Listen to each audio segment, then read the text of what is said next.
AT&T cell tower, and then a booster and a bunch of other crap, and I'm just running off 4G LTE. So um, it's not good out here. Yeah, I know how that goes. When I go down to my dad's house, it's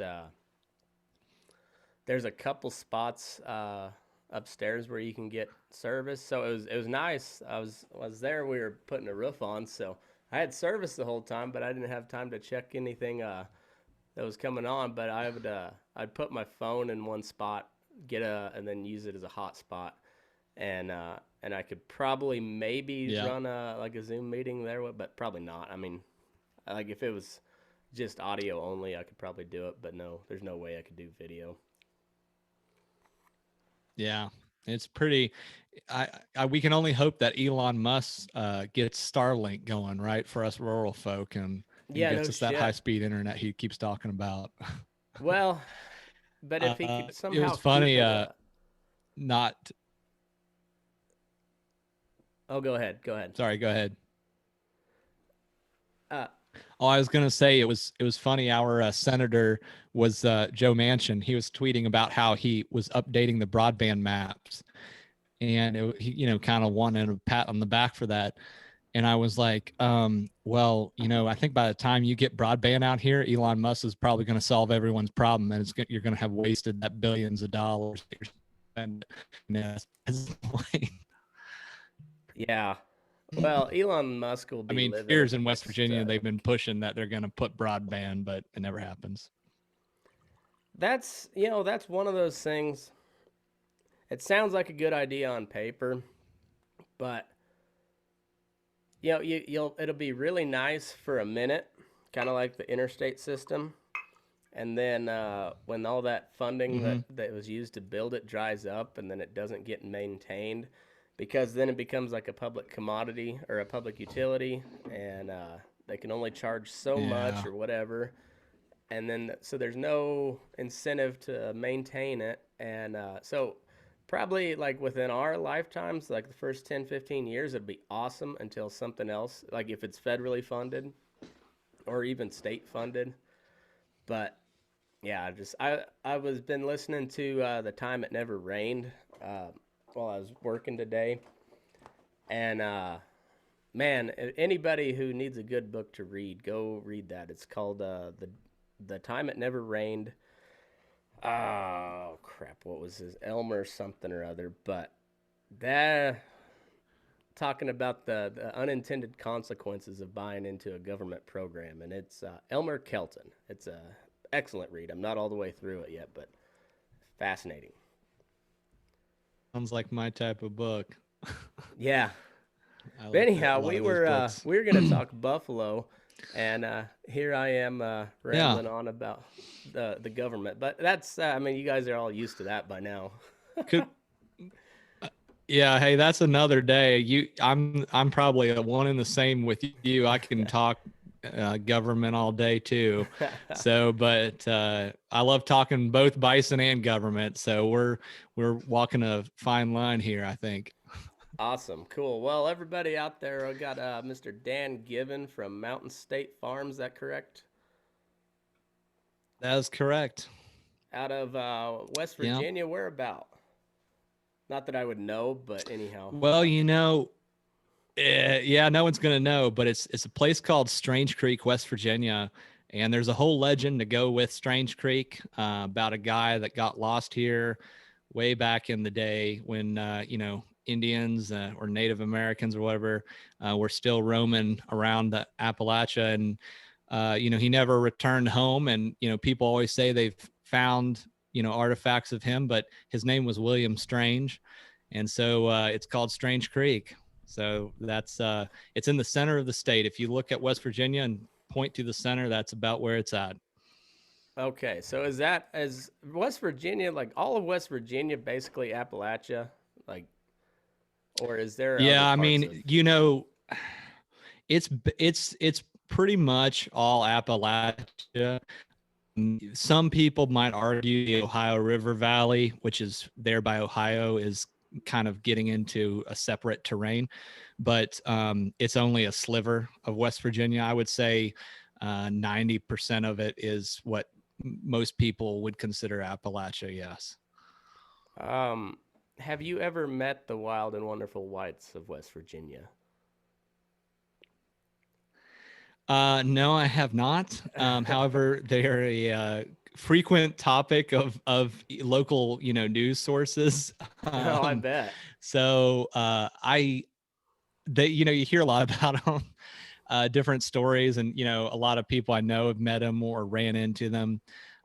So they're out and about, but I didn't know that people outside of West Virginia would know much about them. But Well, apparently, thank they you, have a Johnny big Knoxville. reputation. Yeah. No, it's interesting. West Virginia kind of has their own characters. I would say, uh, when you think of like hillbillies, West Virginia, that's us. We're hillbillies. Yeah, So, so there's three states in particular that I always go to. It's West Virginia, Missouri, and Arkansas. Those are the hillbilly states. Alabama gets some shit, but they're not really hillbillies. mhm. Yeah, I would say, I mean, I think the thing about West Virginia that's kind of interesting is we're moving up in the world, apparently. We're not dead last in health. We used to always say, thank God for Mississippi. And I Yeah. love Mississippi. So I don't want to trash anybody who's listening from Mississippi because I really do. I've been through Mississippi a couple times. I really like it. But they usually ranked worse than us in poverty and health. But West Virginia now is ahead of Kentucky and Tennessee and Arkansas. And so we're only like bottom 10 or bottom 5, and we're moving up in the world. Oh man. So we're That's highfalutin out here now. hell yeah. It's I need to go to West Virginia. Like the whole story of West Virginia is another one of those things that like it's often a side note when they do teach the Civil War that hey, West Virginia split off, but Mm-hmm. I don't know much about it, but it was kind of just a Yeah, big fuck you to everybody, it seemed like. it was. So like the interesting thing about West Virginia, and of course we called it West Virginia. We couldn't call it, other names in the running were like Monongalia or Monongahela, these various Indian terms that you see a lot around here.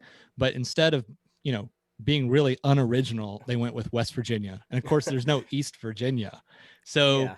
like when you go anywhere, like when I lived up in the Northeast, people would be like, "Oh yeah, I've been to Roanoke or Blacksburg," and I'm like, "Yeah, that's Virginia. I'm from West Virginia. It's another state."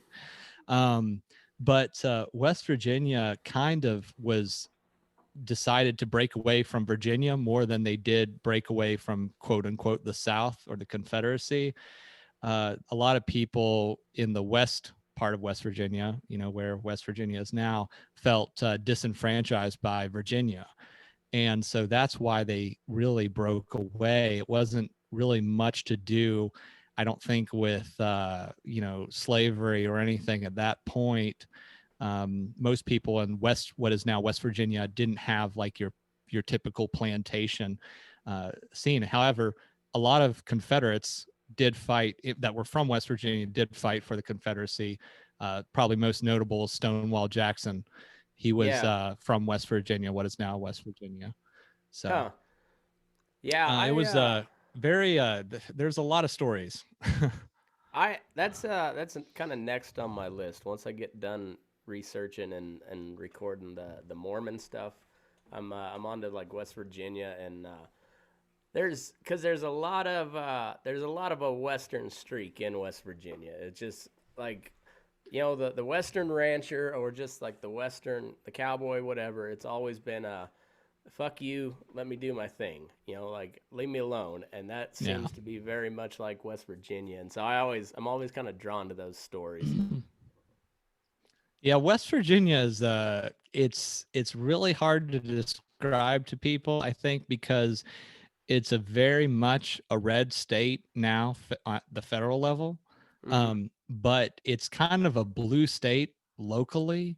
And although this year the state took a shellacking, the Democrats took a shellacking at the state level, but it's a gun toting uh, state. I mean, there's some backwards people, there's some hippies here. I don't know. It's a sometimes I have a hard time describing West Virginia, and I'm, I don't know how many generations here. So Yeah. Well, it seems like you got that independent streak, but you also got like a huge part of the population on the government tit. Then with the that's mining and true. stuff, you got union workers, and so it's almost kind of like your typical Hmm. Rust Belt state, except you're a little different. You know, like West Virginia is just a little different, Yeah. or at least from an And outside the big thing perspective. in Yeah, I mean the big thing in West Virginia right now, I mean coal mining's kind of dying away. I mean, we used to be the number one or number two coal producing state. And, my great uncles, they both were miners. So, mining was a big thing at one point. It's really died off because all the easy coal is you can't get to anymore. So a lot of it's just metallurgical coal that they're digging. But all the dangerous occupations are here in West Virginia. Uh, Logging is a big industry. A lot of independent loggers or small logging groups. Coal mining, of course, and then there's still a fair amount of farming. Just about everyone and their brother has a farm, and so there's definitely sort of a lot of that sort of, I guess, you know, kind of blue collar, I guess you might say, or whatever, farming, logging and coal mining. And then there's also a lot of people on the government tit, Yeah, unfortunately, as well. yeah, I think that's kind of how it is everywhere. But like you guys were kind of some of the original pioneers as far as the U.S. goes. Uh, but like Yeah. one of the big deals in the Hatfields and McCoys was over a logging contract or a logging claim or something I like really that. I couldn't tell you. I couldn't tell you the reason behind that, but it probably is. That wouldn't surprise me. Yeah, I think I read that I know, somewhere, like but George Washington. I'm sorry. I was just going to say, I know George Washington early on did a lot of exploring around what is now West Virginia and the Ohio River Valley when he was a surveyor. So, it used to be the frontier. Um, mm-hmm. that West Virginia used to be the Western frontier. Yeah, Um, yeah, that's kind of because it was like the West Virginia, Pennsylvania, and Kentucky area. That was where like the whiskey rebellion happened. It was more so in Pennsylvania and Kentucky, but also in Virginia as well at the time. Now West mhm. Virginia, and yeah, so it's I don't know. You look back through history and you see like these little pockets of where it's like you get some independent minded people, and it just happens that like the U.S. started as one of those little pockets, and then it became like this huge, like glaring, like like strobe light of individualism, and now it's Yeah. there's we're down to like pockets here and there in the U.S. Yeah. Yeah. That's true. But I don't know. I think that spirit's still Well, alive. Matt, I I just think it. wanted to, I'll, Oh, go ahead. Oh, I was just going to say, I mean, that's, I think, one of the reasons why I was so drawn to your podcast is, I being here in West Virginia, you see a lot of people who have that really independent, mindset. And I think one day I searched like just cowboy stuff or something on Spotify and came across your podcast, and it was like, Awesome. oh, there's some people like me in other parts of the country. So I was drawn to that. Well, I appreciate that. It's been really cool. That's probably been the most exciting thing about all of it is just seeing a lot of people that uh, think a lot the way I do, but also aren't afraid to be like, hey, you're wrong on this, or like, what do here's the devil's advocate or whatever. I get that quite a bit, and I enjoy that because I'd rather have that than having a whole bunch of yes men come at just like yeah agree because then you're never challenged. And I don't like to be. There's only a few things I'm dead set on. I'm dead set on the Second Amendment. I'm dead set on free speech and religious freedom, and I'm dead set on the typical libertarian non-aggression principle. Don't hurt people. Don't take their stuff unless they're coming to do that to you. And but outside of that, like I'm not married to very many things. Like if I hear a good argument, I'll come around to it if it makes sense. And that's been the cool thing about this. Some of the feedback I get is not it's not all positive, but even some of the criticisms are not necessarily negative. It just makes you think a little.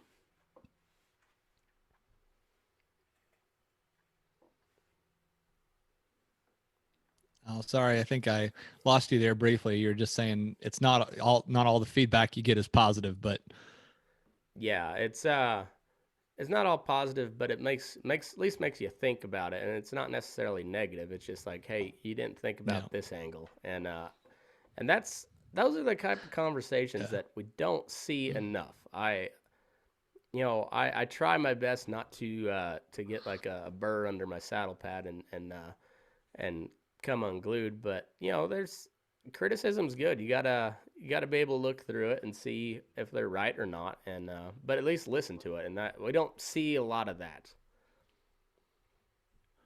yeah. Well, I think kind of when I started listening to your show was when you had the representatives from NCBA on and RCAF, and you had Corbett Wall on, and I was kind of, as getting back to kind of the farming and the the buffalo story was I had just kind of I grew up on our family farm, so we've had this farm in the family, bits and pieces of it, maybe since the 1800s, but it's about 480 acres now, and just we had decided to no longer lease it out. We had been leasing it out after my papaw, retired at a young age of 80, and he had been raising pulled Herefords and Black Angus on there. He was a spry young age of 80. He lived to 97, and That's awesome. always my hero. But yeah, he was a great guy. But we started leasing the farm, and both my father and I have different, occupations other than farming. And we had kind of decided together, because my dad was retiring, and I kind of wanted to get back into farming, what we call farming here. I guess it might be really ranching where you're at, but you know, I had was just looking to hear what was going on really in the cattle industry, because I had read some different things and was like, what is going on in the industry? And I think I was, um, just kind of looking things up, and I kind of stumbled across your podcast, and what you were saying was the difference of opinions and stuff.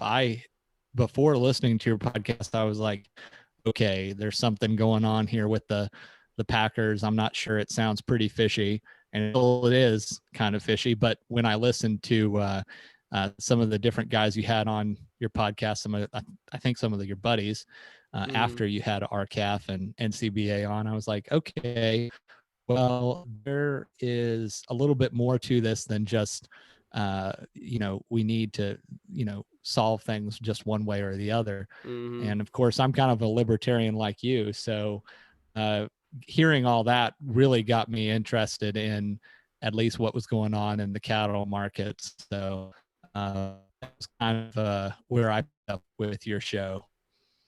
Well, that was pretty cool that I got to do that. I'm still pretty humbled by that because those guys they won't ring a bell in normal everyday conversations, but they're pretty big players in the cattle business, and I got to kind of grill both of them over.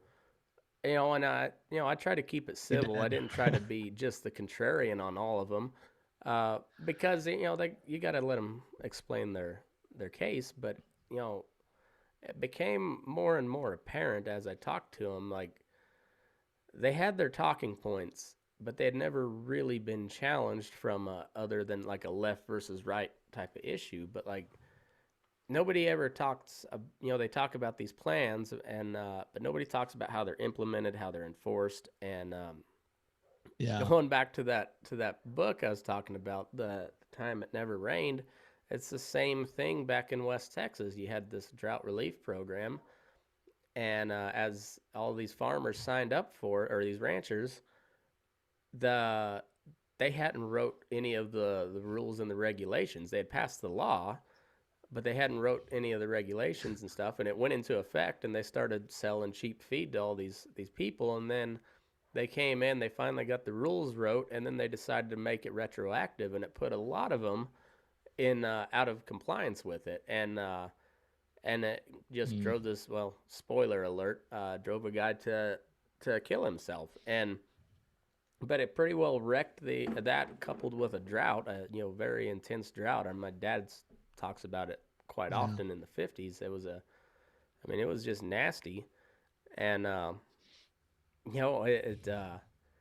and it was just compounded by all these federal programs that were meant for a good reason, but as the old saying, the road to hell is paved with good intentions, and I steer clear of all those deals, and I don't know, and it's not that I'm a some super smart guy, but it seems like nobody's asking these questions about how instead of why or what. Like the Hmm. usually usually people uh, can agree on the why or what the problem is, but nobody, like, they leave out the how, like, and and that's Yeah. where everything gets messed up.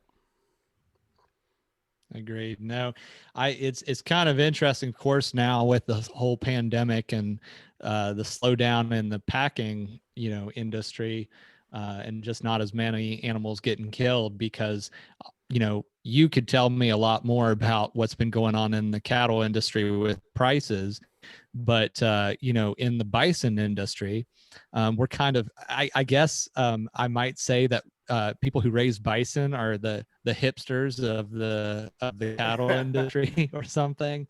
um, but because it's obviously a different sort of, you're raising really a pretty wild animals still, even Mm-hmm. though most of the time they're all behind fences.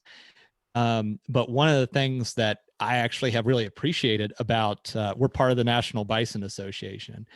And what mostly the National Bison Association pushes, I have found, is educational stuff for people like me who are just starting out, raising bison. And a lot of it's how to direct market to the consumer. Oh, Um, that's awesome. and so it seems that it's a little bit different than the NCBA or maybe RCAF. In they do have, obviously, they have some lobbyists, and one of the big things that recently the National Bison Association lobbied for was getting, some payments to ranchers because of the depressed prices and things of that nature, which I think is coming into effect next year. They were kind of left out on the, where the people, where the ranchers were taken care of that were raising cattle. The National Bison Association or the bison producers were kind of left out, but now they're kind of getting some money, which, through the federal government, which we're not going to get any, which I'm not actually really interested in getting any anyhow. But they do have a little bit of a lobbying arm, but for the most part, they seem to be pretty focused on the actual producer and helping the producer out, which I can appreciate and get behind.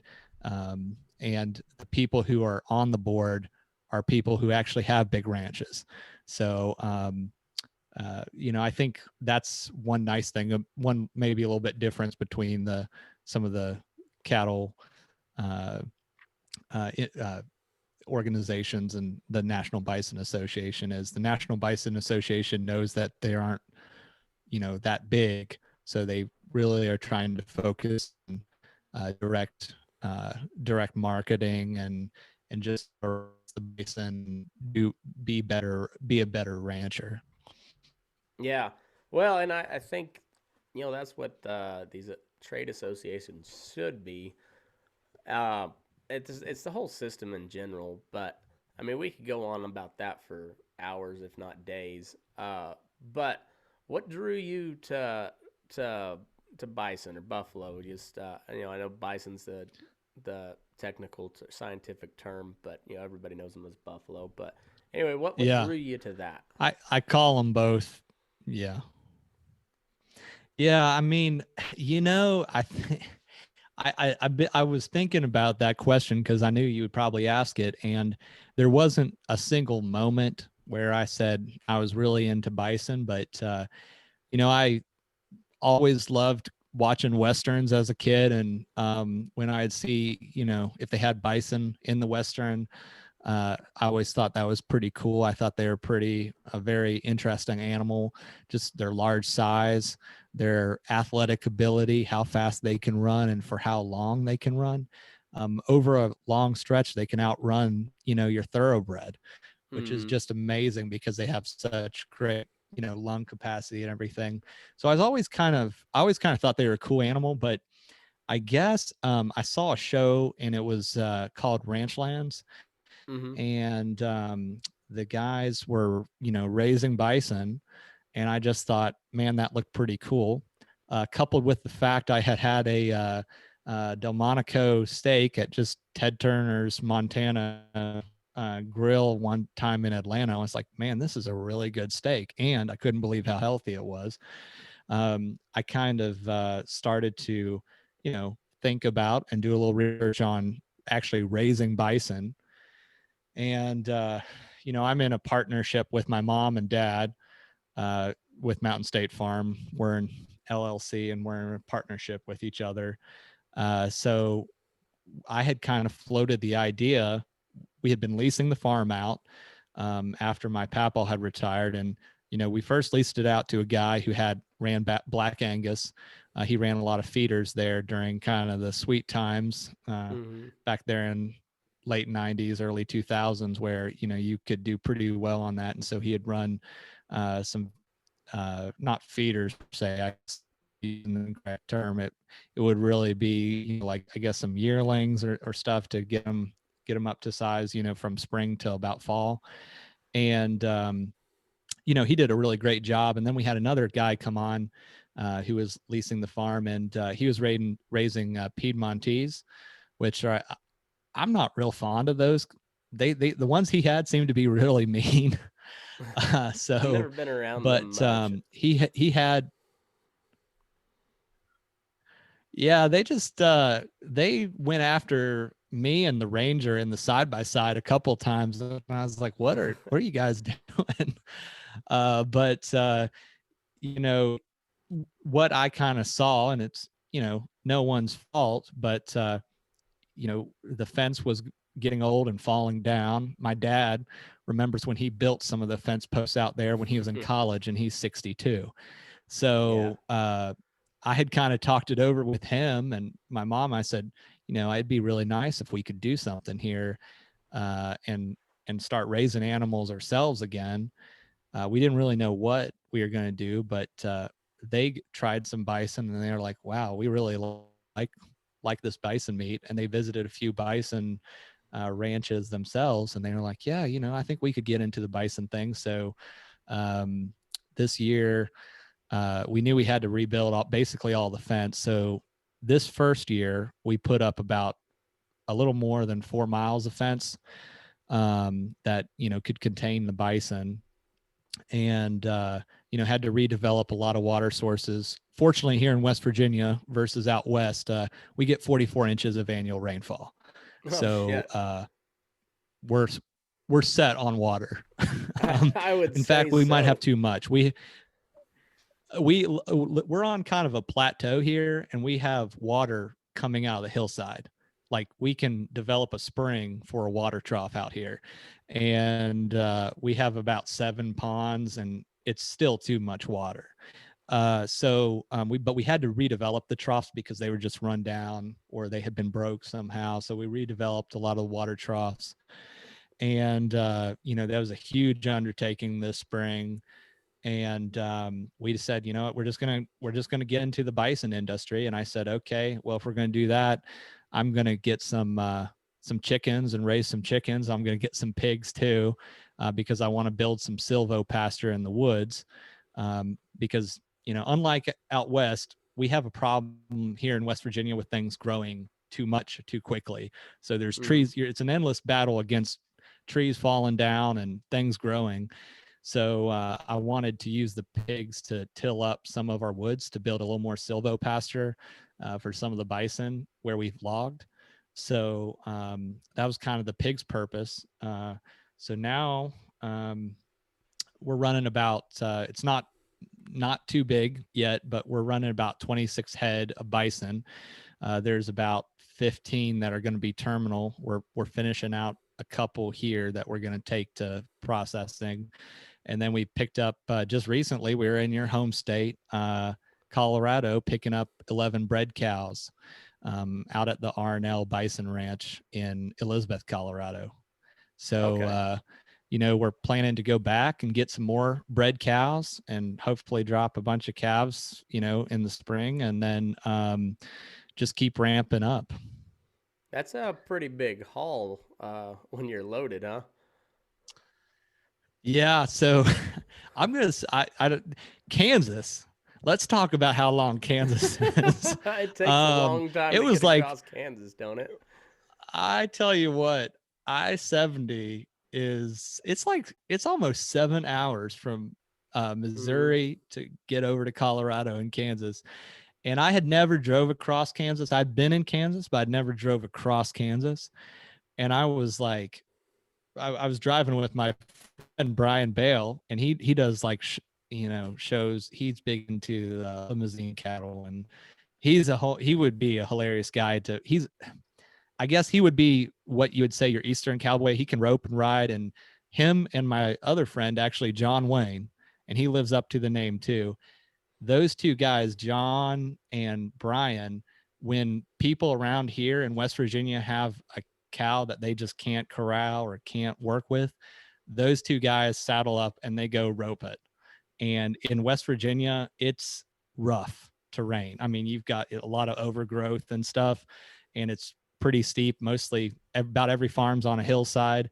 And those two guys will go out and they'll go tie it down. And I've even seen or they've told me where they've tied one down and just put it in a tractor bucket and then haul it off the hill or whatever to get where it needs to be. But That's awesome. they would be really, Brian would have some good stories for you about just being an, Eastern cowboy, I would say. And, Yeah. Well, but yeah. he went Shoot out me with me their and the whole, info. yeah, he went out with me and the whole time we were just like, is this how long is Kansas? But it's like 6.5 to 7 hours across. Mm-hmm. But it was I had a great time. That was my first time in Colorado, and what a beautiful state that is. That is a pretty cool Colorado's place, awesome. and I'm looking forward It's to uh, going back. it's just about ruined politically. It is right in the same category as California as being one of the most beautiful places on earth, but absolutely ruined by the people. And most Yep. of your western states are getting to be that way. Nevada is right behind Colorado. Wyoming's about the only holdout. Even Idaho's getting invaded, but Wyoming's holding strong Really. because it's too damn windy for everybody up there. Yeah, I've gotten to know several people from Wyoming, and they're just cut from a different mold. They're Oh just yeah, that's a different type of they people. are They're something else. they're good people up there, but that's kind of the last Yeah. holdout is Wyoming. Yeah. Texas is getting invaded. Yeah. All these western states, Yeah. maybe the Dakotas, but as Yeah. far as like western values goes, yeah, I think the last frontier is Wyoming. It's sad to say, but that's Fair everybody else enough. has been discovered. Say that, but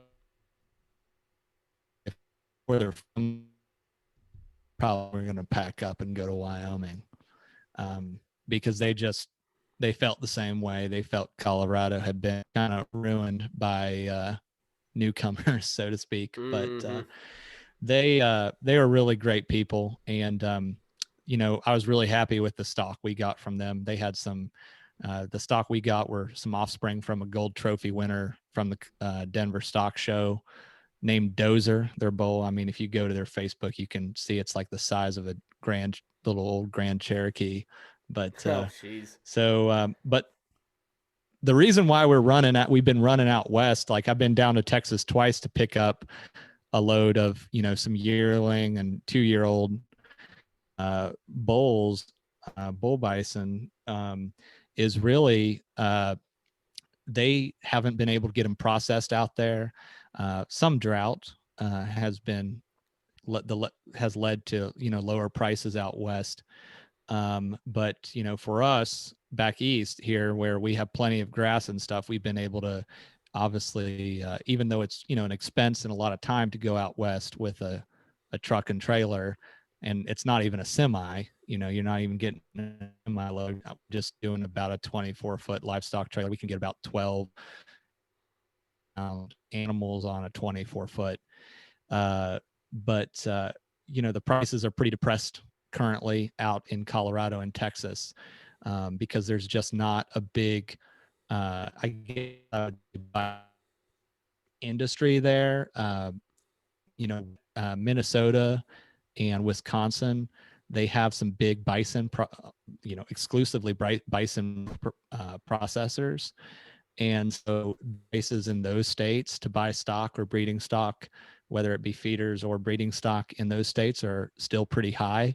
But Colorado and Texas, the bison are really, really good stock, but so pretty cheap. So to get started, we kind of jumped in, I guess you might say, at the right time. It's hurting the people out there. So I don't, want to say it's an awesome time to start, because I hate taking, I feel like I'm doing a favor for them buying their stock, but also at the same time, it's tough for them right now. Yeah. But for us, that's why we've been going out west to buy the stock. Nice. So, uh, like, how many? If say you were fully stocked, like an average year rainfall, like how heavy could you stock your place? Well, you know, I think probably around 90 to 110 head. We're looking to have about 30 um, cows at a time, and we're going to be finishing off the bison ourselves. So we're not selling, into the commodity market at all, because there's just none here. Yeah. So we're going to have them processed ourselves and sell direct to the consumers or restaurants. But at any given point, I think we can sustain maybe 100 if we manage things properly. But I think probably more likely in the range about 90 or so. Okay. Which not all of our farm is actually quote unquote farmable. There's Mm-hmm. some of it that's just forest and just too steep. But given all that rainfall and stuff, like we're still growing grass right now. The fescue is growing in the fields, so we haven't fed a single bale yet of Oh, hay. that's awesome. Well, I take that back. We fed 2 bales of hay the other day when it snowed, just to be nice to the bison. I mean, they could get to the grass still, but we fed them 2 bales, and I'm hoping not to feed hay uh, because then we can feed it late and let the pastures really get a jump start in the spring. Yeah, that's awesome. Does that fescue grass affect bison like it does cattle? Like we'd get a bunch of feeder cattle in the winter, or kind of like late winter, early spring, out of like Missouri and in the southeast, and they'd come off the fescue, and they looked good, fatter than a tick, but then that hair would die, but it would never, like, it wouldn't Yeah. shed, and they just had like those just clumps all over them, and like, man, they got hot in the summer. Sorry, you broke out there a little bit. You said they right before they had clumps all over them. What was that? Yeah, that hair didn't slough off, like when it'd start warming up, that hair would just stay Mm. attached, but it was dead. So like on a Angus steer would just have like brown patches all over them, and Hmm. they'd just get god awful hot in the summer, and they were a little more susceptible Hmm. well, quite a little bit more susceptible to respiratory disease. So like they were fine to feed out, and like shipping them come early spring. But I haven't if really you noticed anything with the bison. There's oh, I was saying like sorry, I you think would we were cutting out there. yeah, so you would finish them out if you finished them out early spring, you were fine. But if you received them like late winter, early spring, they were really starting to get fat come the middle of the summer, and they'd still have that fescue grass on them, and man, they just it was Hmm. kind of tough on them. Hmm. Well, I don't think I haven't really noticed any problems with the bison, um, really at this point. Um, the bison, that we've picked up, they were feeding hay as far back as like July, just because Mm-hmm. they were on the ranches they were on. It was so dry. Oh yeah. They seem to have really done well on the grass that we had, late this summer for the ones we picked up in Texas, and these ones from Colorado seem to really be grazing pretty well on it. Uh, I noticed the ones from Texas, um, they did, shed their cape. They shedded their cape really well when we had them out here on the farm, and now they put on a really nice cape. So I don't really know if it's going to impact them like cattle. I know one unique thing about bison is, we feed them some alfalfa cubes, kind of as treats to get them to, they'll follow our Polaris Ranger around.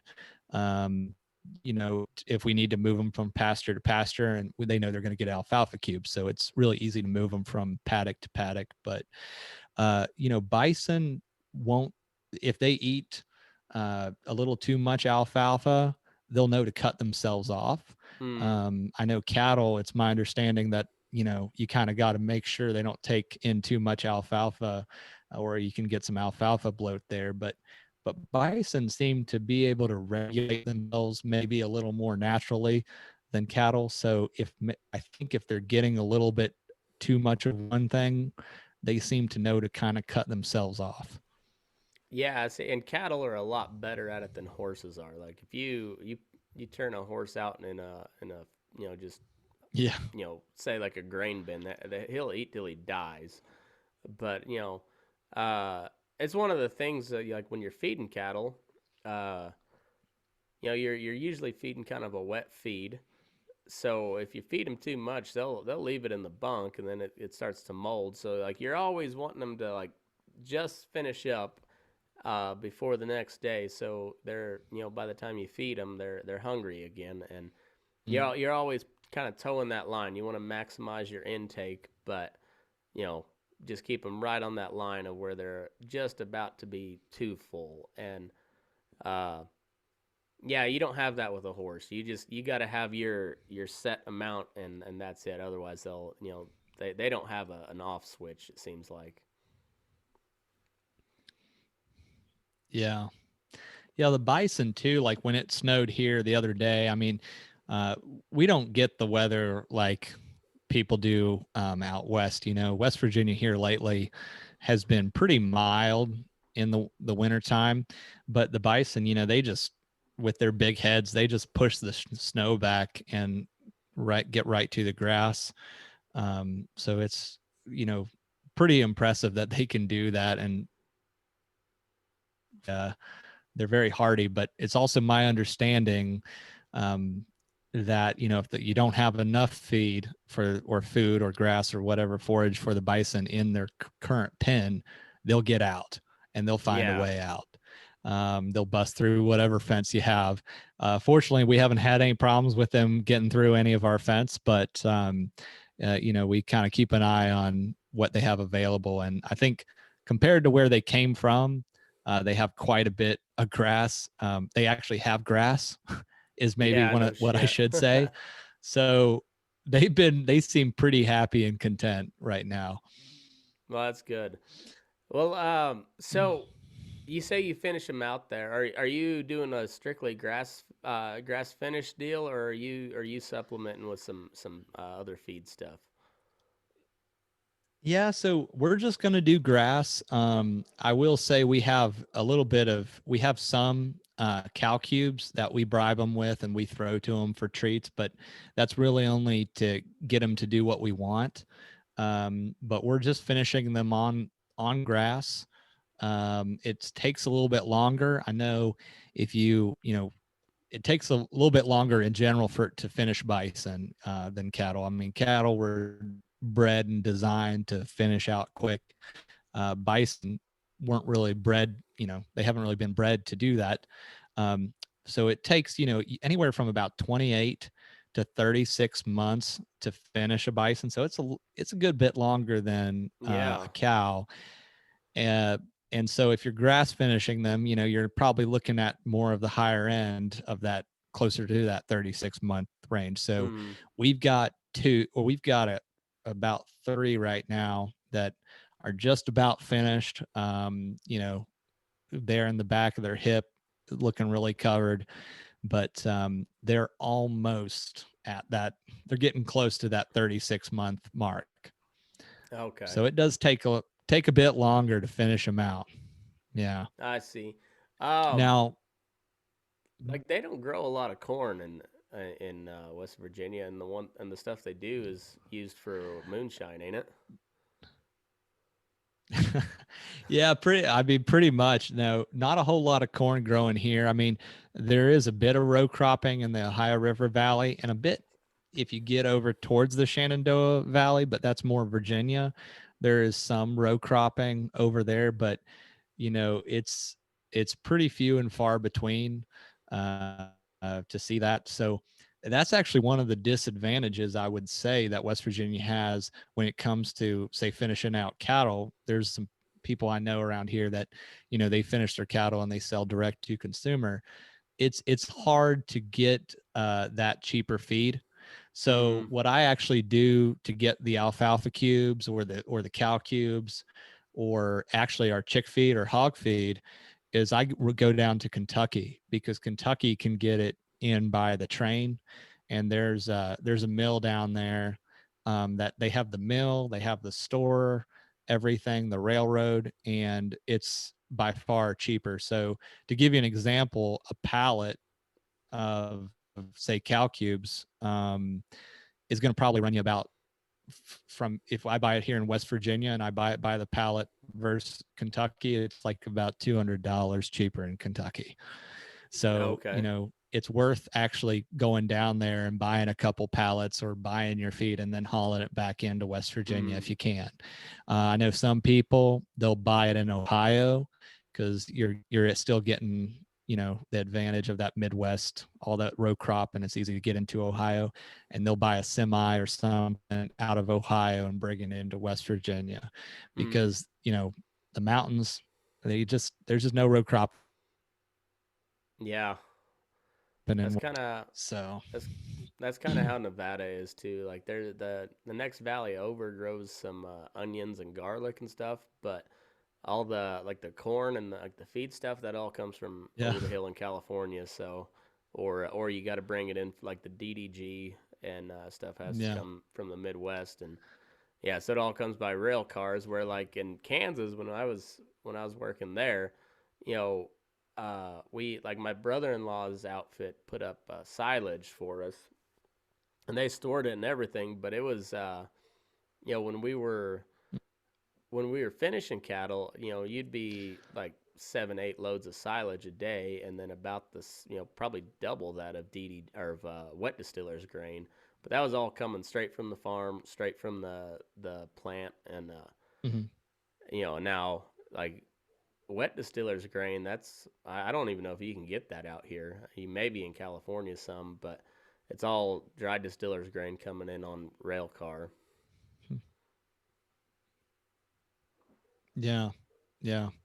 No, it's really interesting because, when I'm such a kind of the I guess probably one of the few people that is taking pictures of feedlots alongside the interstate when we're driving through Kansas and Missouri, Mm-hmm. because it's just something that you don't really see around here, where you've got a whole row crop operation and then you have a feedlot right there.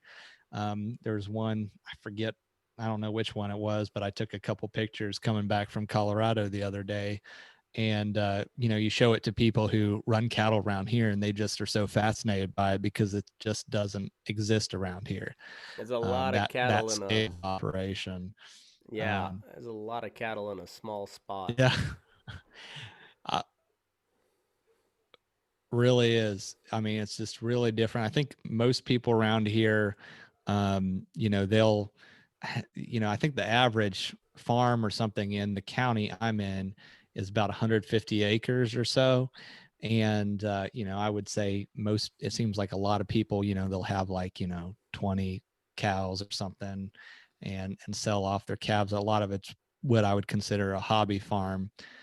So you just don't quite see the scale back here in West Virginia. But, even running bison here in West Virginia, it's, we have people drive up and just, drive alongside the road here, the dirt road, and they'll drive up just to see the bison because you just don't Yeah. see a lot of it back Mm-hmm. here versus out It's like west. You when you're kind of see it a driving down lot. the So road and you see some it's kind of, horses. You just say horses every time. yeah. And I see horses every Yeah. I single mean, it's like, day, but yeah, you would have, I don't know what you do down in Lexington, Kentucky, because it's like just it's polluted with mm-hmm. horses down there. It's like But Stephenville, that's Texas. one thing I really do. It's what I like about Lexington, Kentucky, and Kentucky in general is, there's some really great farmland in Lexington, Mm-hmm. Kentucky, and they get good rainfall, and it's not as steep as West Virginia, but also a lot of horses, tons of horses, a little bit, not as many ranch horses. I was saying, in talking with Brian when we were going out and when we got into Elizabeth, Colorado, we noticed that there was a fair amount of horses around there. And we were talking like, I don't have any horses right now. I really want to get some. So I might be having to hit up your buddy there. Is it Jese Stetson who has the Jesse, quarter yeah. horses that you keep talking about? Yes, Yeah. sir. But when we were out west, we were like, man, the crazy thing is you might have to tell me this, but to get a good working ranch horse that's maybe not at its prime, but kind of towards the end of its prime, how much do you figure one would run you out west, Matt? Oh, it depends on where I'm at. If Mm-hmm. it's like, if it's a papered, uh, like sure enough Mm-hmm. broke, like good using horse. Yeah. Oh, your bottom dollar 3,500. But they Okay. could go anywhere up to 10, and it just depends on how proud of somebody is of it and Yeah. how much they can do. But if you're looking back more towards the Midwest or like the Great Plains region, especially being in close proximity to like Weatherford and Stephenville, Texas, Mm-hmm. close being 8-10 hours. That is like the quarter horse capital of the world is like Weatherford and Stephenville. Mm-hmm. And then even in Nebraska, they've got some really good ranch horses up there. Uh, Yeah. you can pick up some pretty good papered geldings and mares for fairly cheap, especially if you're willing to do a little work on them. But if you want something finished, Mm-hmm. I would say you're probably in that same price range, like 3 to 5 thousand. Probably get you something pretty Mm-hmm. good. Something really really nice gonna be more in like that $7,000 to $10,000 range. Because I know Brian and John, when it's you just don't see those quarter horses and quote unquote using horses around here. So they were talking about like, well, if you go back out for bison and you don't have a trailer load, we might have to load it up with some horses. Yeah. And because around here, if you find a horse that's actually like that, people are usually asking 10 grand, and Mm-hmm. it's probably average or below average if you compare it to the horses out west. So I think a lot of people, we're kind of contemplating the idea of, if we could go round up some and bring them back, we could pull margin on some of them and pay for the trip. Well, I Because tell there's you just not a what, whole lot of that around. if you do, post it in the bull session group, and I guarantee you'll have just a whole passel of people with something. And but like a Yeah. $10,000 ranch horse, I mean that's gonna be like cream of the crop. It's gonna be a bang up dude, Yeah. especially on the gilding. Like your mares aren't gonna run that much, but like a Yeah. $10,000 gilding, I mean, the dude better be able to. He better be able to do everything because he's a gilding. There ain't no value Yeah. after he's done. So, uh, but Yeah. yeah, it's quite a little bit cheaper out here, and once you get up, Hmm. closer to California and the cities in general, uh, yeah, It's going to go up. yeah, they're gonna get more expensive, and you're gonna have to deal with less with stockmen and deal more with horse people, and horse people are Mm. possibly the worst people on earth. Yeah. I mean, I will say, you get it. I would say Lexington, All right. Kentucky, I had a place down there and lived there for a little while. And I will say, there's a difference. And people would always point this out to me. They said there's a difference between horse enthusiasts and then what they called horse girls in Lexington. Yeah. And So I've kind of got the there same was, thing. I'll clarify and say not horse people, but horsey people. Horsey people are the worst yeah, people on earth. horsey people. Yeah. And but it was of course around Lexington you've got a lot of people who are doing different shows and competitions, and Mm, there's some high dollar, and then of course you got the thoroughbred industry, the racehorse industry, and there's a lot of money getting thrown around there for horses. yeah, yeah. Incredible amount. You got your rancher type and cowboy type people. Then you've got like the show world, and then you've got the horsey people, which are Hmm. 9 out of 10 of them are named Karen, not literally, but their attitudes are Karen. And Yeah. the horsey people are the Antifa of the horse world. They are All right, fair enough. they are the loudest, and they are the squeakiest wheel, if you will, and they are the reason why there are so many shitty Mustangs along a lot of Nevada highways, Utah, Colorado highways, because you can't Hmm. do anything to the Mustang, you can't do anything to control the population, so they just Hmm. move from waterhole to waterhole, graze it down to nothing to where nothing's gonna grow back, and then they just lose condition, and you'll see a big old herd of Hmm. Mustangs, and you'll see every single rib in the herd as you're driving by at 80 mile an hour. You can still see Hmm. every rib, and but you can't euthanize Yeah. them because they're part of American heritage. Yeah. Well, it's funny to me to hear when you talk some of these problems, that they have about West, and I think the main thing before to me, or on one of the shows, it's when I was with my buddy and we were going to pick up that first load of bison, which is out. Actually, that's kind of an interesting story. Is we bought some bison that were descendants from the original Charles Goodnight herd of bison. Okay. So we were in Goodnight, Texas, picking up these bison, and actually, we it was right by the Charles Goodnight house there in Goodnight, Texas, and for anybody who drives through there, there's a store called Herdware. It's run by this man Cecil Miskin, and he has all things bison in that store and all things Western, and you can buy a hide and a bison vest and a bison hat and bison wool socks. It's crazy. It looks like kind of a shack from the road. I guess that main road through Texas is Mm-hmm. like to Colorado. I forget what road it is, but it's worth stopping there, and it's worth checking out the Charles Goodnight herd or house.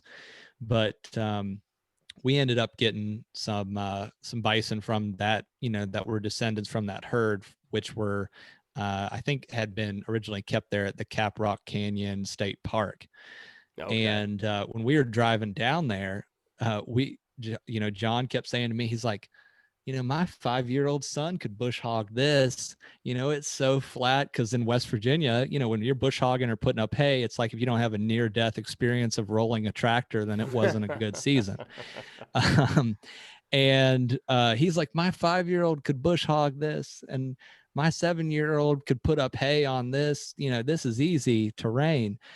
And then, of course, we get there, and Cecil starts talking to us about all the water issues. And he's like, yeah, there used to be a stream over here. And he's like, yeah, it's, the wind, and well, we haven't had rain for 5 months. And I'm like, all right, John, is it going to be easy ranching out here? Is it as easy as you think it's going to be? Yeah, your son could bush hog that if there was something to grow over there. Mm-hmm. So in West Texas, where I guess not, that's not really West Texas. I guess that's the, what would you call that, Matt? Up around Amarillo. That's That'd be the Panhandle. So that's Panhandle. yeah, Sorry.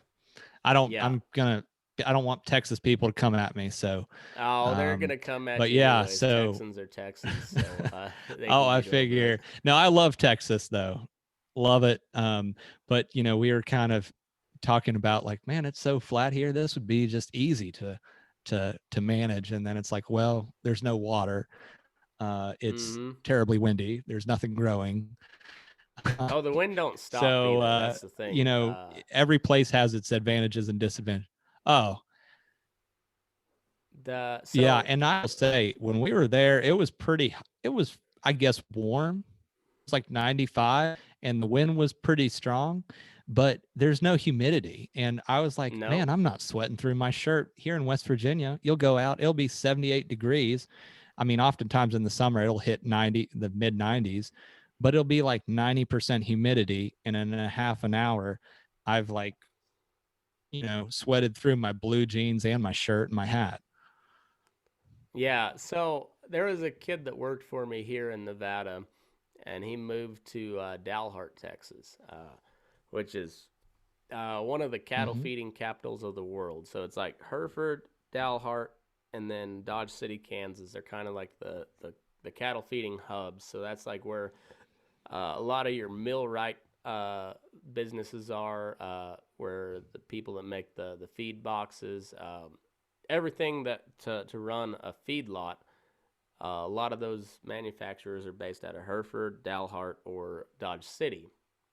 And Dalhart is, the very north, uh, you know, I think they're about 30, 45 miles from the Oklahoma line. So they're at the north part of the Panhandle, right along the area.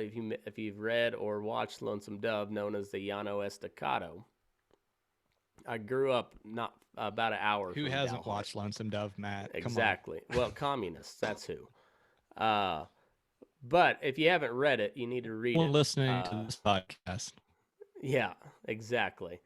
Mm-hmm. Uh, but it's I told him, I said, get ready for the wind, and he said, it's no big deal. I was up in Bridgeport, California the other day, and wind was blowing 70 mile an hour, and I said, yeah, that's an average November day for the Texas Panhandle, and it doesn't slow down till maybe spring.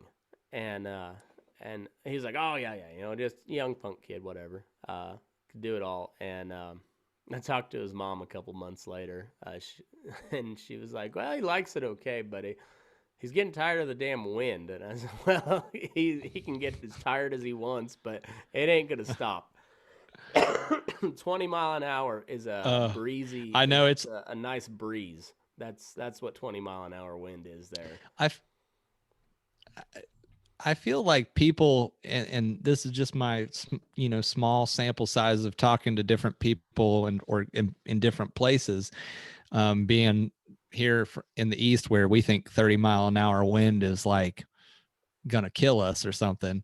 But, I feel like people in Kansas and Nebraska and, up there in the Panhandle region, they're all like, oh no, where I'm from is the windiest. You know, you've got Mm. Nebraska people, they're like, oh, 30-mile-an-hour breeze, that's like wonderful weather, you know, it's balmy or whatever. And then you get people out in like Oklahoma or Texas and like, no, it's the worst here. And then I don't know. I mean, I'll say when we were going through Kansas, it was pretty windy, but it seemed like normal to everyone. Yeah. So I don't know. Everybody, I'm no you judge of walk it, out of but I the feel like that region, it's rough. Yeah. You walk out of the house and you got to lean. Like you just lean into the wind or it'll blow you back. And I will say I've been in most of the places I've lived in my life are pretty damn windy. The calmest place I've ever lived is Fort Collins, Colorado, because we were right up on the foothills. But when the wind did blow, it blew really fucking hard, like real hard. And that's kind of how it is out here in Nevada, and Yeah. especially like when you're south of Reno, just a little bit, little ways. There's a place called Washoe Valley, and regularly they'll have high wind warnings, and you get those zephyrs coming down off the Sierras, and it'll turn fully loaded semis over, just lay them over. Um, but the worst out there That is is Wyoming. crazy. I I just can't 80 imagine through that. Wyoming. You have snow fences, like the big wooden snow fences, like a half a mile back from the interstate, Mm-hmm. because when it snows there, you get the wind as well. That's the thing about the plains is that's different from the mountains is Mm-hmm. 3 foot of snow on the plains will do a lot of fucking damage. Where you get 3 foot of snow up in the hills, it just falls and it sits there, and you get the snowpack. You get 3 foot of snow out on the high plains, and you'll have 12, 15 foot drifts because you don't get the snow without the wind, and it's just gonna blow until it finds something to stick Yeah. against. That's usually a fence line or trees or whatever. And man, it's and then you get like the ice, the blowing ice with it, and it gets rough. It Those blizzards on the high plains are no Yeah. joke, but we don't have near the snow that you get in the mountains, and it's just it takes a tough people to live out there. It's I can remember back in '07, it was one of the biggest blizzards we've had, and it came in.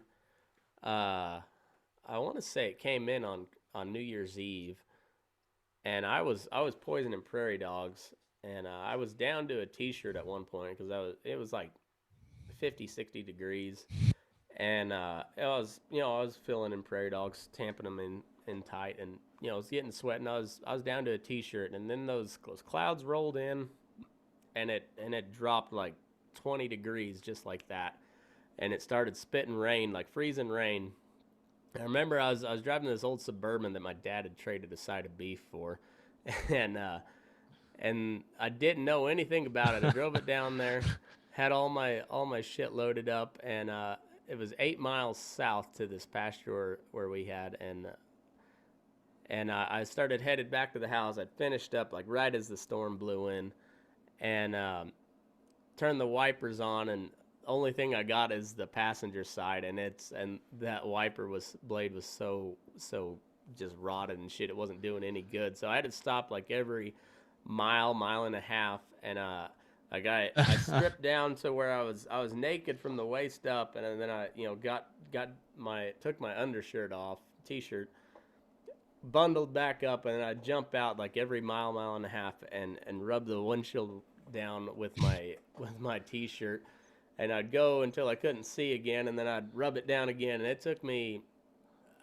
most of an hour to go 8 miles, and it blew in 4 foot of snow, and we didn't get back to that pasture where I was poisoning prairie dogs for a solid week because it just we had That's local ranchers out crazy. there with their equipment clearing roads before the county could get out there. They had the National Guard dropping Yeah. hay to cattle and stuff. I mean, it was brutal. And my dad was in office up in Denver at the time, and that we never lost power, which was weird because Yeah. like just right across the line into Kansas, we're about 10, 15 miles from the state line, but the ice hit in Kansas, and so it laid over a bunch of power lines, and You know, it kind of knocked out their Yeah. grid for a good week and a half. But we never lost power, and we never lost the phone lines, and that phone was just ringing constantly. And we finally just took it off the hook because it was everybody was like, "What are you gonna do, Mister Representative Man, about us not getting to our cattle?" He's like, "Fuck, I haven't seen my cattle for 3 days either, so I don't know what you want me to do." I'm gonna wait for spring. That's what I'm gonna do. Yeah, he, um, yeah, no, it was wild.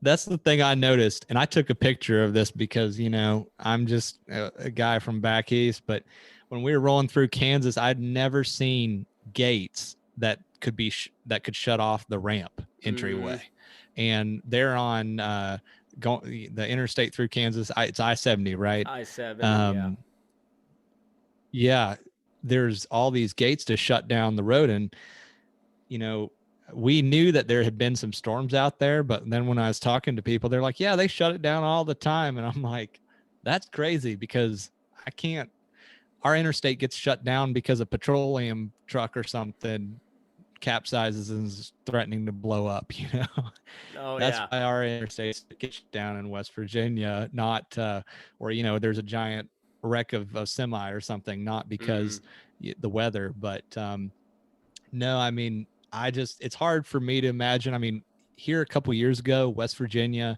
we just don't get the snow that you do out west, but West Virginia did get a blizzard. It was through Pennsylvania too, and I'm sure y'all probably heard of it, but there was a place in West Virginia that recorded, I think, 42 inches of snow in like 48 hours, which Jeez. West Virginia is not really cut out for 6 inches of snow at a time in a quick time frame.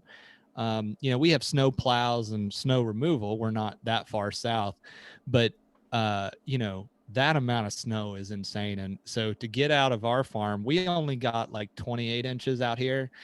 Luckily, our neighbor had a dozer, and we just bulldozed the whole road. It's a dirt road, so we just bulldozed it, and that's how we got out. But it had been days, and the state road hadn't made it out to plow, and Mm. that's pretty Well, they typical. were Par for the they were course staying around here home is to flatten the most. curve, if you will.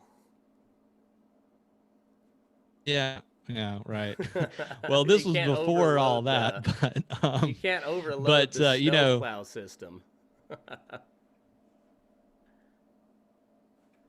yeah, don't work yourself out of a job. But no, I mean, here in West Virginia, I will say we lose power all the time. I would say we lose power almost once a month, and it's just because once again, kind of going back to what we're talking about infrastructure is, we have all these power lines, and there's not enough work to keep the trees back off the power lines now. So you get a slight windstorm and you've got about 10 trees between here and a couple miles down the road across the line. And so my dad and we have a saying on our farm, and it's AC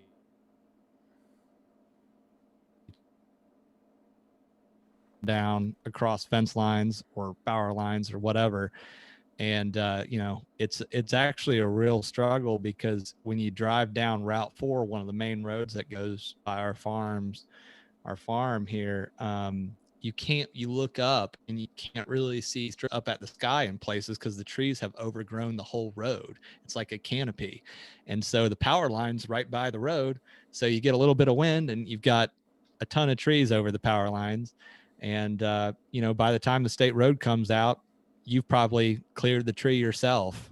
So ACAC, always carry a chainsaw. That's our slogan around here. That's awesome. I'm glad you wrapped it up there because you cut out right when you meant or you said what ACAC meant, and I was like, "Oh, son of a bitch! I'm gonna have to ask you." But perfect.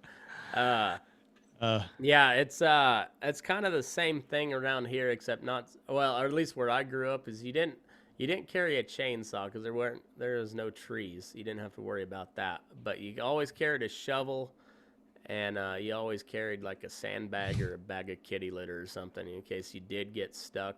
yeah. Uh, You shovel, you could dig yourself out, or put a board under your tire if it was slick. That was the thing is black ice is a big deal out on the high plains. It's like you'll get snow, and then it'll I melt bet. off real quick, and then you just get black ice on those highways. And then like you were talking, it's just straight as an arrow. Like some parts of you'll get a correction line where it's like a big S curve where the surveyors, you're on one line, and then once you hit the curve of the earth, sorry, spoiler alert, the earth is not flat. I've delved into that. I teased around the idea of becoming a flat earther just to troll one of my college buddies, Mhm. but I couldn't, I couldn't keep a straight face. But you'll get those correction lines, but other than that, it's just a straight line on the highway, and so you'll be cruising at like 80, and you'll just hit a patch of black ice and just go. So that's when it gets cold, and you know and it's like just melted off. Like you drive pretty careful, because that black ice comes out of nowhere, and just next thing you know, you lose your ass in, and you're in the ditch, and you're usually cruising not very slow either. So it gets wild. But Yeah. um no, it's crazy how different this country is, just from region to region. And how many miles was it from your place to Elizabeth? Because Denver's a kind of like the center of the West, I would say. Yeah, so it was about 1,400 miles. I think it Okay. was like 1,427 or something like that. And so it felt like a really good haul. But now after doing that trip, um, I kind of have this. I've really been on this kick for a while. Like I want to just drive across the country. I want to, go up through Montana, Wyoming, come down and, hit New Mexico, Arizona, Nevada, all those places, because I have not been out there. I've been to every state in the East and the South. Um, I I think, but there are a couple. Most of those Western states I have not been to, and I think if you just fly to them and get off at the airport and go to wherever you want to go, or go see Yellowstone or whatever, you know, the Grand Canyon or whatever, I think you miss a lot.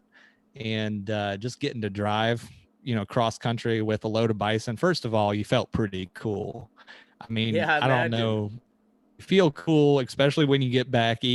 You're driving down the interstate, and people see cattle run the interstate quite a bit around here and through Kentucky. But when you've got bison in the back, you'll see people come up around you, and they're flying by you, and then all of a sudden you see those brake lights kick on, and they like peel right back to the trailer, and they're like, what the hell does he have on that trailer? I um bet so. and that's actually you. And I've had people we had a guy once come up beside us, and he held steady by our mirror, and he looked over, and my friend was driving, I was in the passenger seat, and you could see him. He said, you know he's like asking, are those buffalo? And we're like, yeah, yeah. And he's like, are those yours? And we're like, yeah. And he's just like, that's so cool. So people just don't see buffalo, bison, whatever, back here in the East that much. So when they do, they're just really, kind of enamored with it. So you feel kind of cool already driving back with bison. But just driving, to Texas, and I've been to Texas before, but I never had drove to Texas with a trailer on the back Mm-hmm. and a load of bison. And I think you get to see some places that you really would never see or never get to experience the geography or the topography of these states if you were just visiting, quote unquote, on a vacation or trip. But driving it, it's a whole nother experience. Yeah, for sure. And you get to you realize like how big it is. Like even and I catch shit from my wife and her family because they grew up in Reno, and which they're like, oh, we're in the West. And I was like, well, I'm from Eastern Colorado. I'm long ways west of the Mississippi River, Yeah. And so like anymore, I kind of consider Dodge City is kind of the dividing line. Is at least you could kind of consider all of Texas, but from Yeah. there, like Dodge City West is what I consider the West, and because that's I mean Eastern Kansas they've got some stuff, but they were it wasn't quite the same as like once you get kind of Dodge City and West, like it really opens up, and even like when you get in that mountain country, Hmm. it's still open. It's just a big open expanse, and it takes a long time to get anywhere. So from my very uninformed opinion, I would have to agree with you because when I was driving out this last time to Colorado, we got to Kansas and we went through Kansas City. Well, I mean we were in Missouri mostly. Yeah. I know Kansas City's mostly in Missouri, so don't come at me. But Oh, they're when Kansas. we Who gives a shit? well, anyhow, we went in, couple hours outside of Kansas City. I'm like, it's not really that flat, it's you got some row crops here and there. I'm like, okay, whatever. And then there is that point in Kansas where Brian and I turn to each other and, we kind of are look at people who are, roping, riding and ranching out west as, kind of these amazing kind of folk like they're like folklore to us, but it opened up to that really like I don't know what you would call it, but we call it kind of I don't know, like these little rollers and just kind of little dips there. I don't know what they call it out there. There's probably a better term for it. But it really opened up and we're like, this is cowboy country. And that Yeah. because we would see a catch pin or something there in a big giant pasture and a semi loadout right off the interstate. And we're like, yeah, this is cowboy country now. I see. You need to We've get made it. west We've of there arrived. even, because so Mm-hmm. I was talking to a fella in the bar the other night, and he's from around here, but cowboyed all in Nevada and like kind of a lot into the southern Nevada from like here down towards Vegas is real deserty. Like it's still high desert, Mm-hmm. but it's more of like a traditional desert, like you'd think, kind of like Arizona, and Mm-hmm. even Arizona is pretty high country. Um, but I was telling him I was like, a real big pasture. So I was when I was day working in western Kansas, this guy had a leased pasture that was just shy of 1,000 acres, and that's a big pasture where I grew up. Uh, Mm-hmm. there's guys out here running like 50 60,000 acre grazing allotments, and they're you get to your allotment and there's not another fence for miles and miles and miles, and so I mean it takes a whole different meaning to like big open country. Like I was talking to a guy, that same guy, and I was like, man, I didn't even realize growing up that there's people that still run a wagon, uh, you know, gathering in Mm-hmm. Brandon. And like, if I had known that right out of college, there's no way I would have went out to Montana. I would have came out here to Nevada or Arizona, and just you know, Yeah. spent 3 4 months 6 months on a wagon instead of up in a bunkhouse. And but it's a man, it's a different deal. And it, as far as for as big a country as that was for you guys, that's it's small potatoes compared to what, like once you get west of the Rockies, Yeah. and you really get into No, the I, BLM type stuff. Poof. yeah, I need to see because I know that there's a couple ranches I follow, on social media or whatever, and you know, these uh, people are they're camping out with the cattle. That's what they Oh do, yeah. and to me that's pretty crazy because I just hop in the pull and so I can and be done with it. But to see what they're doing in some of these places, these folks were in Idaho, So Mm-hmm. I think they have like 25,000 under lease and slash ownership, which leasing that the BLM stuff is something I don't even know about. That's a whole nother Yeah. thing I'd have to learn about. Same thing with water rights and all that. I don't understand any of that because here in West Virginia, it's like let's see how we can get water off of our farm, put in more drainage. Um, but to me, it's something I'd really love to see. I haven't, been able to see it yet, but I've always kind of had a great intrigue with it. Um, just a different game out there. But even for us, we saw when we were in Elizabeth, Colorado, we ate a place called Catalina's or whatever, because I guess the one county over closer to Denver was all shut down. So, you couldn't Mm-hmm. even go into a restaurant to eat anything. But I guess Yeah. So the you were down county in that like Elizabeth Jefferson falls County, in, or Douglas, maybe. I we think were that's in Douglas County. Castle Rock. Yeah, Okay. we Yeah. stayed So in that's Castle Douglas Rock, County. I think. And so that was all shut down. Um, which was, I mean, you couldn't even get a coffee at the hotel because we decided to stay an extra day just to kind of go out and see the ranch and stuff. So, um, but yeah, they had nothing open. You couldn't even get a cup of coffee in Castle Rock. So we drove over to Elizabeth, Colorado. They had a place called Cowboy Coffee, which was like just a shack that you just drove up to and they gave you coffee. Mm-hmm. And it was like a coffee with like 3 shots of espresso in it. I mean, that got you going.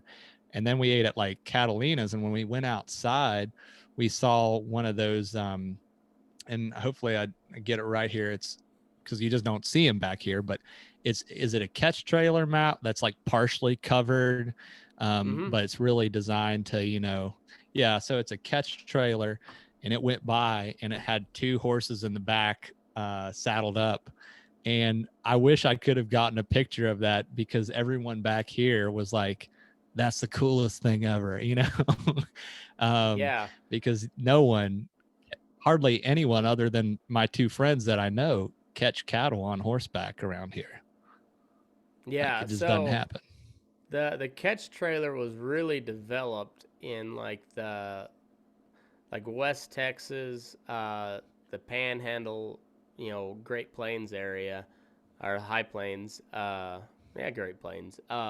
Yeah, so it's usually a half top trailer, and there's usually like a pickup ball welded on the left hand side, somewhere not at the back, but like kind of about midway up, so you can flip Mm-hmm. your rope over Right. and use that ball as like a block and tackle. Mm-hmm. And some of Kind them of are drag them canvas. on. Yeah. Yeah, some of them are canvas covered. You got a catch trailer, you got a pipe trailer, and the pipe trailer is usually like it's got a canvas cover all the way across, all the way Mm-hmm. back. But then then your catch trailer is usually a half top, and that's and a lot of times Yeah. single axle. That's Yeah. that's one of the coolest things. That's how you know you're doing some cowboy shit is when or you're a Yeah. cowboy in the city is when you pull through a McDonald's with a single axle catch trailer. Yeah. I've done that a Yeah. time or two, but that's usually when the Cowboys come to town. That's you see a bunch of tire marks Yeah. on the curb at the drive-through. Well, I mean, I think it's funny because it's just stuff like that for someone like me back east, I just find really intriguing and fascinating, and really just cool. It's just cool. And I'm sure with all your friends, they're probably rolling their eyes like, yeah, I have one in the back. I'm towing one right now. Uh, but I If think you got one for it is sale, really post it interesting up because on one the of the bull things that session. I'm Mhm. sure somebody will jump all over it. Jump all over.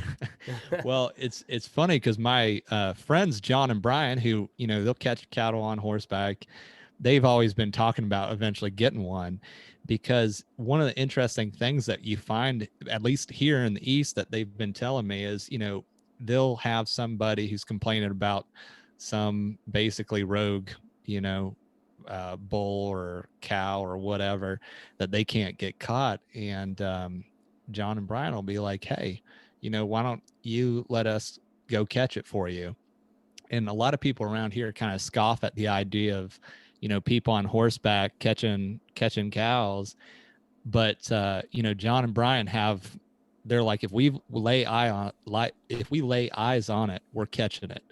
And they've held true to that. They've caught it. If they've laid eyes on it, they've caught it. It's may have taken them a while because it might be in the woods or something else where it's hard to catch a cow, but they've caught it.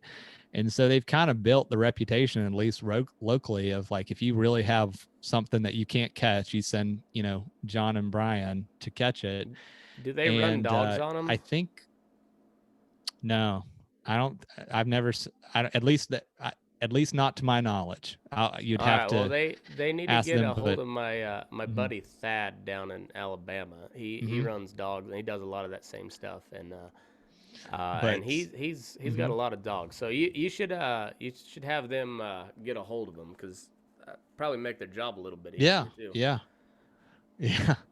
But one of the things they say that they really changed the minds of some of the people that they've caught cows for, because people around here just haven't seen how cattle will respond to a horse.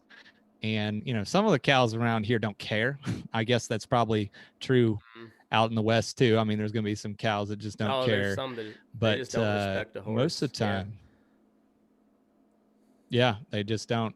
But here I think it's pretty impressive to be able to use a horse around here, because people just don't think of it. People just don't have the skill or the ability to.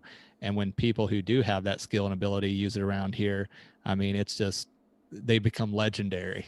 So yeah, that's awesome. Well, that's the dream of every cowboy, is to be a celebrity at some point or another. So there you go. If you really want to build up your name, they could probably be put to work out here.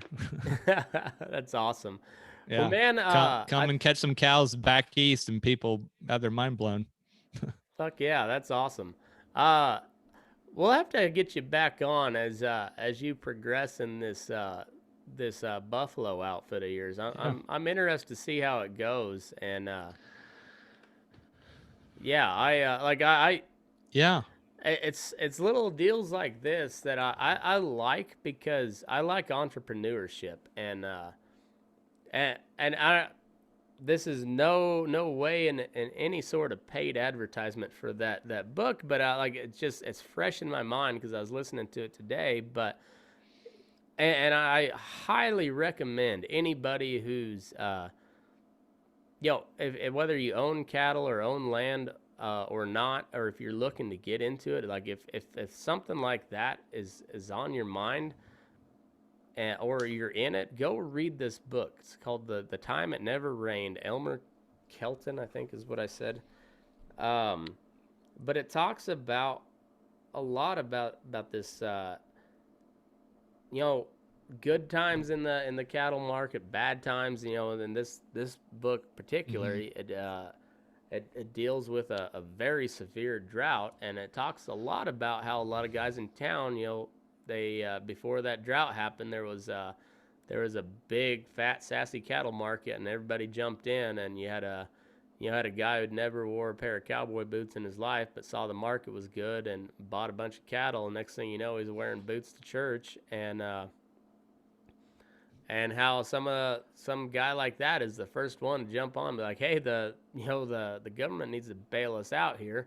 They're bailing everybody else out, and then it just breeds this mentality of, I paid enough taxes, and I got to get some of that program before somebody else does, before it's all gone, and you had a bunch of ranchers just sucking off the government tit. Like you had the most rugged individualist of a country of rugged individualists, still, at that government trough, and but still, that entrepreneurial spirit is not gone in America, and that's what I want to highlight. So that's like most of my, well, I guess at this point, all of my sponsors have been small business, family operations. Just somebody trying to make a buck, and that is the American dream. It's like if you can make a living Yeah. doing something that you're good at and you like, that's what it's all about. And I like this story that you've got. Like when did your family first come over? You know, my at least on my dad's side of the family, who's been here in West Virginia, for a very long time, we can trace them back to the Battle of Point Pleasant, which this is maybe a whole nother interesting history I topic know that we that could name, but research. But the the Battle of Point Pleasant was basically the nit and gritty is the militia were fighting some Native Americans, and they had a fort there in Point Pleasant, and they needed reinforcements from the British regulars. And West Virginians like to tell you that's the first battle of the American Revolution because it is thought, it's argued by some, I don't know if there's substantial amount of evidence for this, but that the British regulars purposely didn't make it to the fort because they wanted the Native Americans to overrun the militia. Well, it didn't work out. The militia held. And so, some of our relatives fought in that battle. So I guess they probably were outlaws, outcasts, or outliers or whatever, and were sent over here to the colonies early on because it seems like they've been around for a while. yeah, I've wondered on that many a times. Is like you had some of like the lower nobility from England come over here that like they were kind of like the governors and like the higher military command, but a lot of everybody else was a bunch Mm-hmm. of damn criminals, and maybe that's why our country's so damn corrupt because we come from a bunch of corrupt people. But I don't know. Maybe, It's still maybe it's why we don't wear masks. might be, but there's also a lot of those people were very, very, very astute. They understood, human nature, and Mm-hmm. they developed I by obviously by far from perfect system of government, but Yeah, the way they originally laid it out, pretty genius. But it's kind of like every it governmental was. institution Yeah, or it's platform, inherently flawed. because it discounts human nature.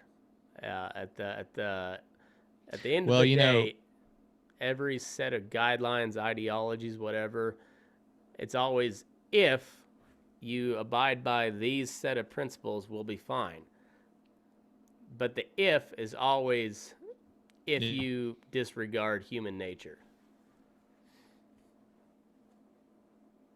yeah, it's true. And I'll say, I just wanted to circle back to something you were talking about earlier, the entrepreneurship thing.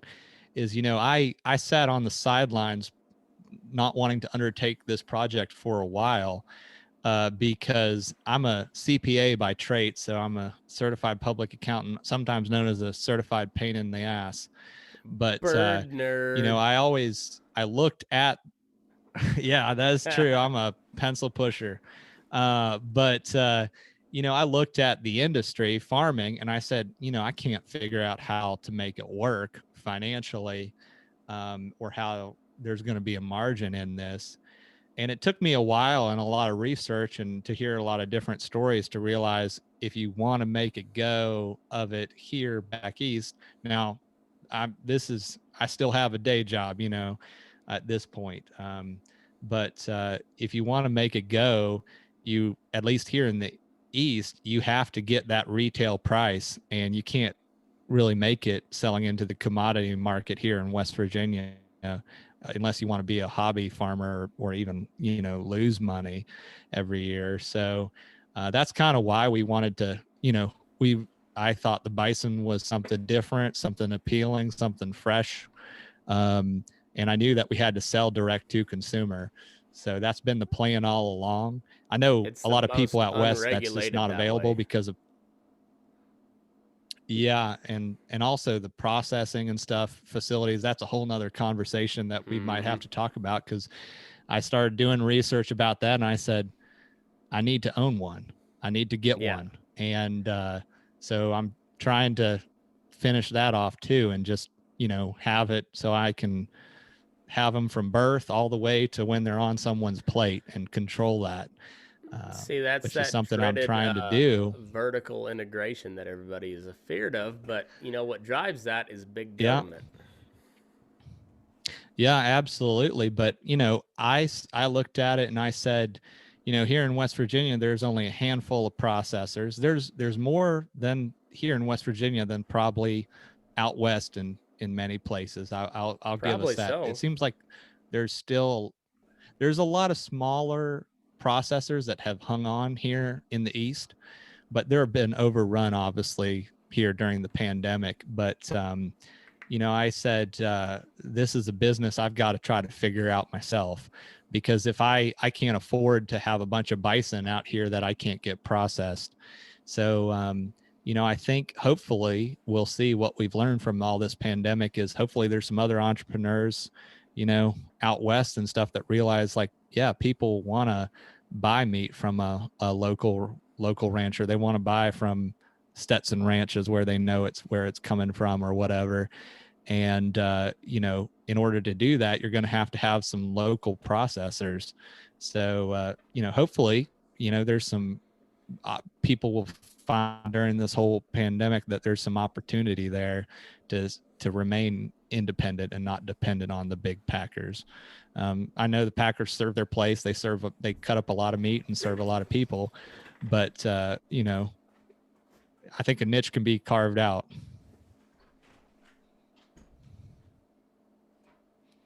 And I was going to say too, just about going back to the history thing about kind of the governors and stuff early on when we were the colonies is one of the funny things about George Washington. I've been reading his book, George Washington, A Life, and he was always resentful of the fact that the British would never make him a commissioned officer in the British regular army. And so always had that chip on his shoulder, and he always wanted to see London and England. He never did. And it kind of makes you wonder, like, if he had been commissioned into the British Army, would we exist as a country today, if it wasn't for that chip on his shoulder? Yeah, and well, and it all goes back to the whole governmental regulation deal, because under the British Crown, he would have never been afforded that luxury because he's not of noble birth, and and he might have got some governorship, but he was, even if he could trace his lines back, he was still born in the colonies. So therefore, he at the end of the day, he's a colonist, not a noble.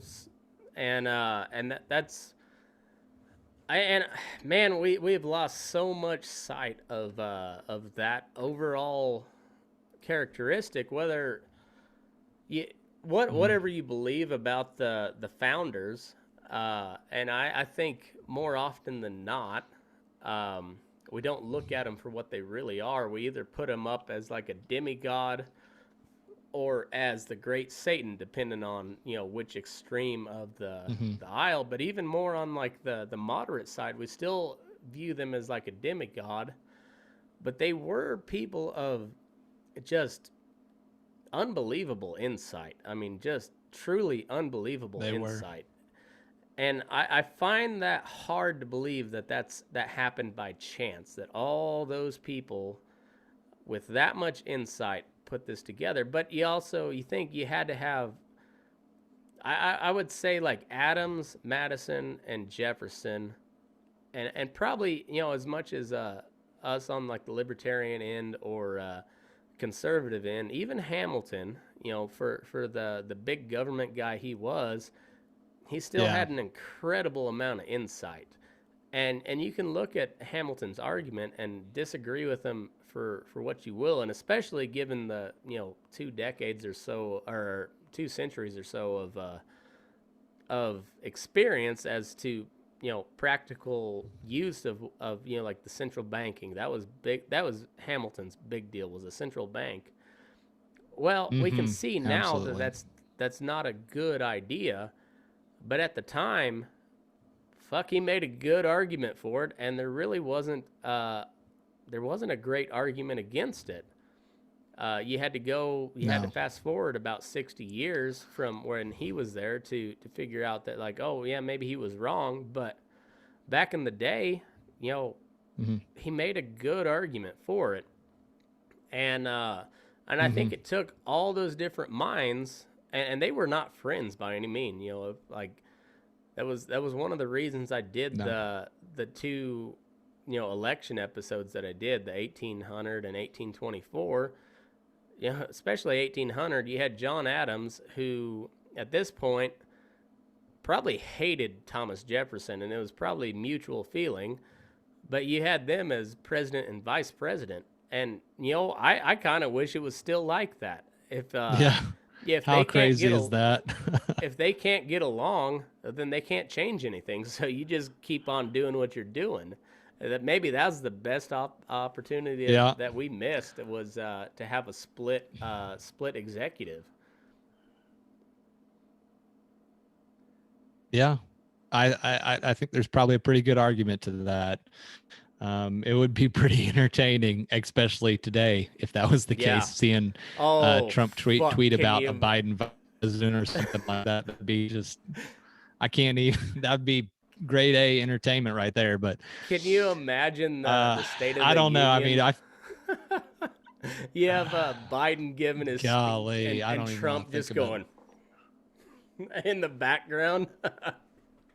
It'd be so Oh awesome. my goodness, It'd be the best thing ever. it'd be great. uh, Uh, but well, on I the tell you what, Matt. Oh, go ahead. go Sorry. ahead. I would say it'd be Was the I don't I lost my train of thought there. It'd be awesome, but yeah, we probably ought to wrap this up. I'm sure you got shit to do. yeah. Yeah, unfortunately, I do have I got a, believe it or not, I've got a thing here at 8 that I have to be part of. But I mean, we could probably talk for hours. And this was the first time you and I have ever spoken.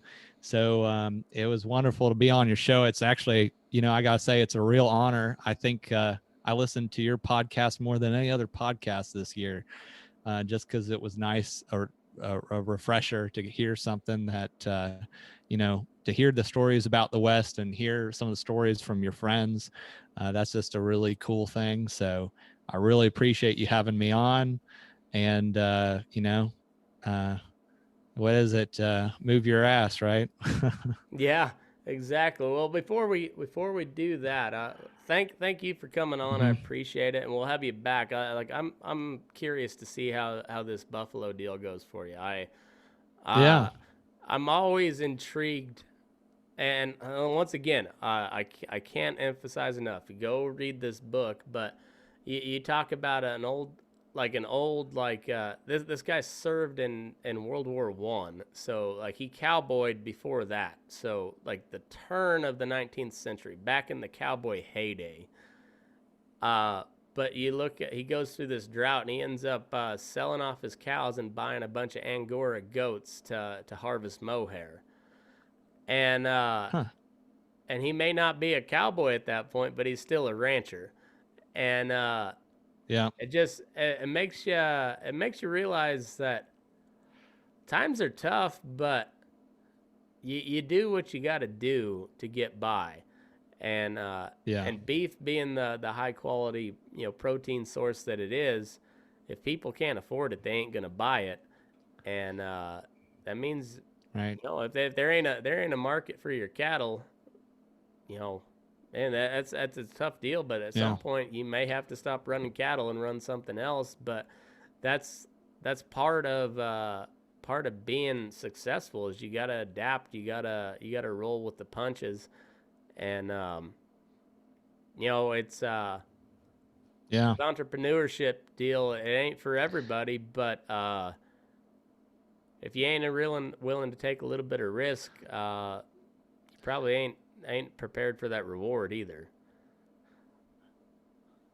Well, the handful of people I know around here that make a living just off of beef cattle, they aren't selling into the commodity market. They're selling direct. They're doing, custom hay work. They're doing a Mm-hmm. variety of things to make ends meet. So their business changed in the last 10 years. They aren't just, selling their calves in the fall.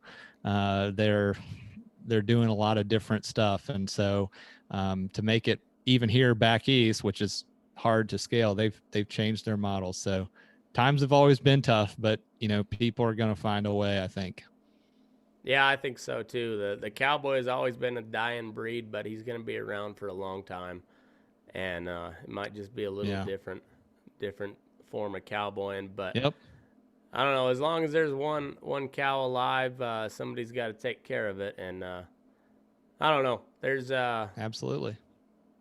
I just love people stepping out of their comfort zone and trying to do what they love, and I don't even know if you love bison yet, but I guarantee you there'll be days Matt, when I you love want it. to. There's no question about it.